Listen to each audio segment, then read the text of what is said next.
last week I reported that CISPA, the Cyber Intelligence Sharing and Protection Act, had passed the House. Because this is such a controversial and potentially dangerous bill, a number of civil liberties groups have been up in arms and making noise to prevent it from becoming law. But perhaps no one as loudly as the hacker collective Anonymous. The group called on websites to shut down and protest against the cyber bill. And yesterday, around 900 domains heeded that call, responding by blacking out their homepages. But let's back up for a second. What is so controversial about CISPA that is turning internet users into online activists? Well, if CISPA becomes law, a liability clause in the text would give companies freedom to hand over private user data to the government.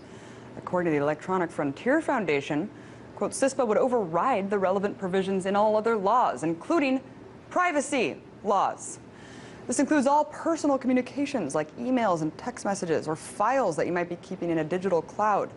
Well, Michelle Richardson of the ACLU was on Breaking the Set just last week to break down this bill, which she claims is worse than the Patriot Act. Take a look. It's written so broadly, though, that they can go directly to military agencies like the NSA and allow them to collect information on Americans. And we have a very strong wall here in the United States between our civilian and our military. And we don't let the military act against Americans on U.S. soil. It's rooted in our very founding of our country. And so this is a very dangerous bill because it allows the military to start collecting information on Americans. Yep, a stronger marriage between the military and corporations. Hey, what could go wrong? Well, a lot. We don't have the corporate media to depend on for the facts.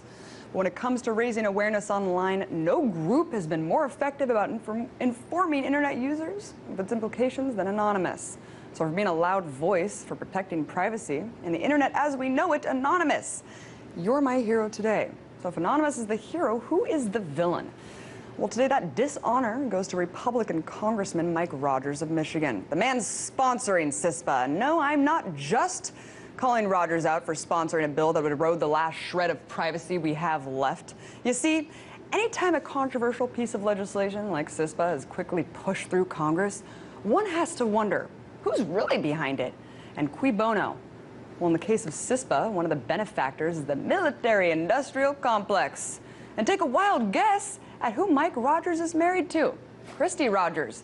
Mrs. Rogers is a defense expert, a very successful lobbyist for a group called Manat that specializes in defense and homeland security.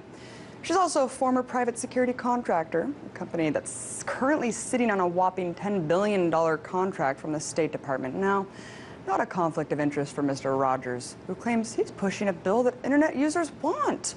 Take a look. The people who are in the business of prosperity on the internet think this is the right approach. I mean, so people on the internet, if you're, a 14-year-old tweeter in the basement, as took my nephew, I had to work him over a lot on this bill because he didn't understand the mechanics of it. Oh yes, we just don't get the mechanics of the bill. It has nothing to do with the fact that the bill outright violates our privacy. And despite what Rogers says, it's not online activists demanding the bill, it's money.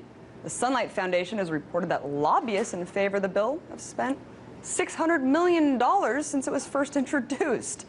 And unfortunately, Mike Rogers isn't the only crusader for this injustice and dilution of the truth. Most notably, he's been joined by Texas Republican Mike McCall, who didn't hesitate for a second to use what happened in Boston to push his own personal agenda, saying the U.S. now needs to protect itself from a digital or cyber bomb. So, for working in your pocket's interest instead of the interest of the people who elected you, Mike Rogers, along with your nefarious counterparts, you are all my villains today. But seriously, we still have time to stop this egregious legislation from passing. Yes, it passed in the House, but it still hasn't passed in the Senate yet, and that's where you come in. Call your senators. Remember, it's their job to vote in our interest. So go to cispapetition.org to find out more. And let's make our representatives do something about this so they know their jobs are at stake if they don't.